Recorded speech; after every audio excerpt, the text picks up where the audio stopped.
journey towards understanding transformation deeply from the human perspective, not about building the stuff around us, but really what transformation means inside. It really asks for more exploration around different kind of topics. And then whenever I expand my circle and my sphere of knowledge about transformation so far, there is always some new frontier. And then one day I came to realization that there is this connection between how we can be productive or how we can be delivering more of our creativity every day. And there has to be some kind of algorithm, some kind of process behind it. And specifically looking that usually in organizations, one of the measurement model is about KPIs. And then they can be from the big KPIs down to the smaller department and then to the personal. And you can have two employees, same background, maybe same school, same class, same year, maybe the same life experience, same location of living, pretty much everything the same, but they produce different outcomes in their KPIs. And then the question is why? Then there must be something inside. And then it came the realization that the only thing that stops the person for the same level of productivity is some kind of attitudinal barrier, some kind of bias, some kind of perception that holds the person back from actually using all the available power or all the available energy, internal creative energy that everyone has. We wake up in the morning and we have the access to it.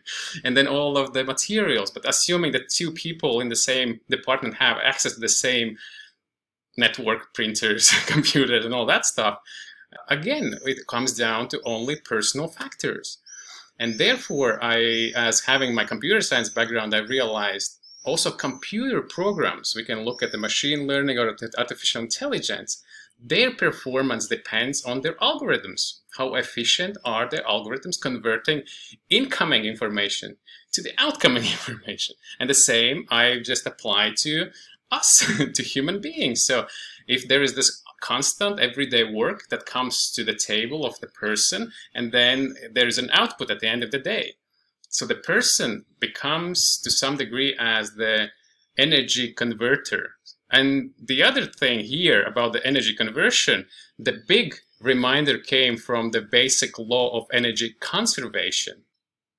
And then it really kind of nicely comes together. People have a bias that they create energy because this is how people speak about it. Oh, I don't have energy, I don't have motivation. Oh, let me get more of the motivation. Let's do this, and this creates me more empowered and energized. And then they kind of live in this perception that they are creating or losing the energy. No, you either are accessing it and converting from somewhere else, like a nice healthy food is a nice source, like a potential energy.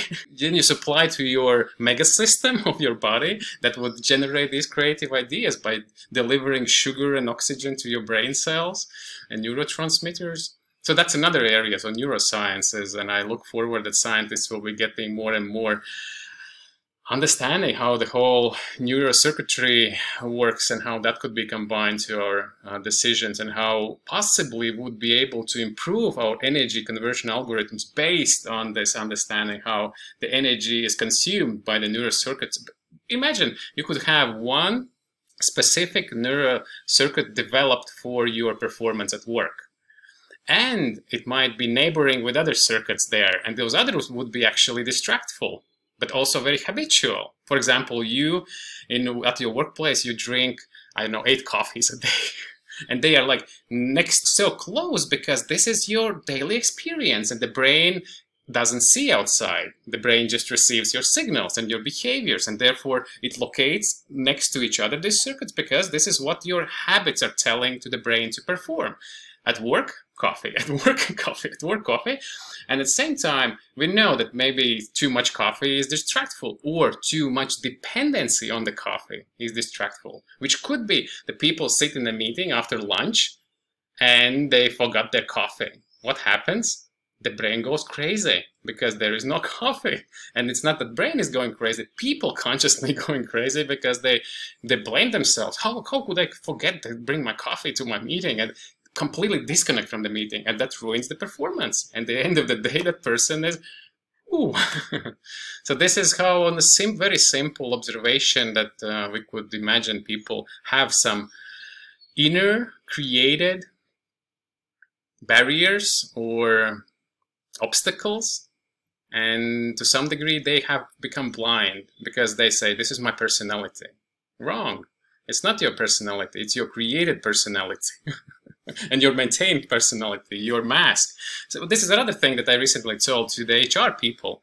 So the HR people, if you hire a person, and if the person on the CV looks great, but if the person inside has gotten to this greatness by lying to herself or himself, just by saying, oh, I'm this great and I can be this great, but actually there is a misalignment deeply between the values of the person and the world. So possibly a person can be in a financial institution doing insurance products and services or sales or calculations, but actually the person loves art.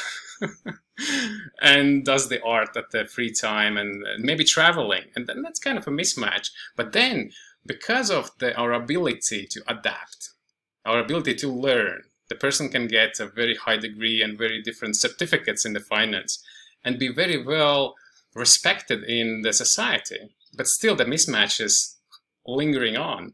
And at one point, what happens? The person is constantly maintaining the mask at work, which requires what? Energy. So for every mask you wear, you need from your battery, from your infinite source of energy, some portion that should be maintained, because you know that if you smile at work, you look better. Coming back to the energy, so wearing a mask requires energy, and the energy is taken from the same source that would actually be very useful for the life-fulfilling behaviors, life-fulfilling activities. And therefore, I would hypothesize burnouts at work is only for this reason. It's for the reason that people, although they are great experts and specialists, skilled, intelligent, but misalignment with their true nature, with what their instincts are calling for, and this misalignment requires this extra energy to go to wear the mask. And therefore the energy, imagine you have 100% of battery arriving to work, and you know you have to spend 20 of that to maintain your mask. After some time, you get better at your arts or your painting or your poetry over the weekends.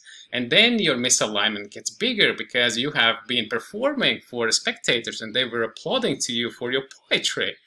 And then nobody is applauding for you at your insurance job. They just say, why don't you get your KPIs up? And then eternally there is this inner voice screaming these two words. and this is just burning out people. I think that would be the simplest way to look at this.